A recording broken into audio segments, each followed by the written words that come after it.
नमस्कार. झुंजार न्यूज महाराष्ट्रामध्ये प्रथम आपल्या सर्वांचं सहर्ष स्वागत आहे. तर आज महिला दिनानिमित्त सर्व महिलांना झुंजार न्यूज महाराष्ट्रातर्फे मी शुभेच्छा देते.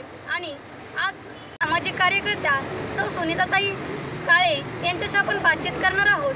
आज त्यांनी सगळ्या क्षेत्रामध्ये महिला अग्रेसर आहेत आणि चला तर पाहूया अशाच कोणकोणत्या क्षेत्रामध्ये महिला अग्रेसर आहेत आणि कोणकोणत्या क्षेत्रामध्ये महिला सक्षम झाल्या आहेत. जाणून घेऊयात आपण सुनीताताईंकडून. काय सांगाल तुम्ही आत्ता महिला दिनानिमित्त? सर्वप्रथम महिला दिनानिमित्त मी सर्वांना हार्दिक शुभेच्छा देते आहे. आणि हे आता सांगायची गरज उरलेली नाही आहे की महिला कुठल्या क्षेत्रात पुढे आहेत. अगदी प्लेन चालवण्यापर्यंत महिला काम करत आहेत. तरीसुद्धा भारतातले काही अजून दुर्गम भाग असे आहेत की ज्यामध्ये आजही चुलीवर महिलांना स्वयंपाक करायची वेळ येते. तर जर आपण म्हणतो महिलाप्रधान संस्कृती पुढे वाढती आहे, तर महिलाप्रधान संस्कृती वाढत असताना अशा वेळेला हिंदू टप्प भाग का दिसतो? तर एकीकडे आपल्याला महिला पंतप्रधान होण्यापर्यंत, राष्ट्रपती होण्यापर्यंत जाते आहे आणि अर्ध्या भागातली महिला मात्र आजही चूल पेटते आहे. तर हा प्रकार नसावा. तर देशातील ह्या प्रकाराच्या बाबतीत आम्ही निषेध करतो. त्यानंतर देशात घडणारे अत्याचार आहेत महाराष्ट्रात आणि सध्या मी पुण्यामध्ये राहते, तर पुण्यामध्ये 2 वर्षामध्ये भयंकर बिकट परिस्थिती आहे की महिलांवर वाढणारे जे अत्याचार आहेत त्या बाबतीत माझे नेहमीच आंदोलन उपोषण चालू असतं. याच आठवड्यामध्ये जे स्वारगेटला शिवशाही बसमध्ये घडलेला प्रकार आहे त्या बाबतीत पण मी परवा दिवशी एक दिवशी उपोषण केलेलं आहे. सरकारपुढे आम्ही प्रश्न मांडत असतो की महिलांचे आता तुम्हीही कोर्टात केस टाकणार आणि ती वर्षानुवर्ष चालणार किंवा कधी कधी तो अपराधी पुराव्याअभावी सुटतो पण.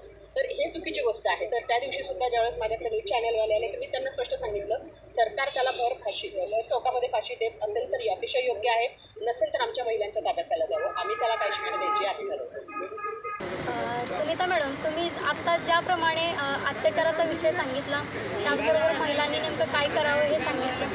मग मला सांगा, तुम्ही आता इथून पुढे महिलांसाठी काय उपाययोजना राबवचाल? तसं तर माझं नेहमीच महिलांसाठी सगळ्यात पहिली गोष्ट आहे की कात्रजमध्ये म्हणण्यापेक्षा पूर्ण पुण्यामध्ये देखील आत्तापर्यंत बऱ्याचशा प्रकारच्या संस्थांचे, राजकारण्यांच्या सगळ्यांचे बोर्ड आपल्या ऑफिसेसचे वगैरे लावलेले असतात. पण पूर्ण एरियात माझं नाव कौतुकाने याच्यासाठी घेतलं जातं की बोर्डवर स्वतःचा नंबर कुणी ओपनली देत नाही आहे. कारण ज्या नागरिकांच्या समस्या असतात, मेन महिलांच्या समस्या असतात, त्या समस्यांकरता तुमच्यापर्यंत पोहोचण्यासाठी त्यांना माझं नाव माहिती असतं की या मॅडमपर्यंत गेल्यानंतर आपला प्रश्न सुटणार आहे. पण माझ्यापर्यंत येण्यासाठी त्यांना ऑफिसचा पत्ता किंवा माझा नंबर असणं गरजेचं असतं. त्यामुळे मी हे सर्रासपणे केलेलं एक माझ्या ऑफिसच्या जो बोर्ड लागलेला आहे त्याच्याखाली माझा नंबर दिलेला आहे. त्यामुळे पुण्यातील आणि जास्तीत जास्त मी कात्रज भागात राहते, त्यामुळे कात्रज भागातील जे काही प्रश्न असतील त्या महिला माझ्यापर्यंत नेहमीच पोहोचतात आणि त्यांच्या प्रश्नाला अगदी सकारार्थीच उत्तर माझ्याकडून असतं आणि त्यांचा प्रश्न पूर्णपणे माझ्याकडून सोडवला जातो. आत्ताच्या महिलांना महिला दिनानिमित्त काय आव्हान करचाल? महिलांना महिला दिनानिमित्त एकच आवाहन करेल की जे आत्ता अत्याचाराचे प्रकार घडत आहेत त्यात प्रत्येक वेळेला मधुमेची बाजू घेतली जाते आणि पुरुषांवर दोष लावला जातो. पण यावेळी मी महिला दिनानिमित्त एक वेगळा संदेश महिलांना देईल की पुरुषांकडून चूक घडेल अशा चुका तुम्ही पहिले करू नका की जेणेकरून पुढचे हे प्रश्न उद्भवतील.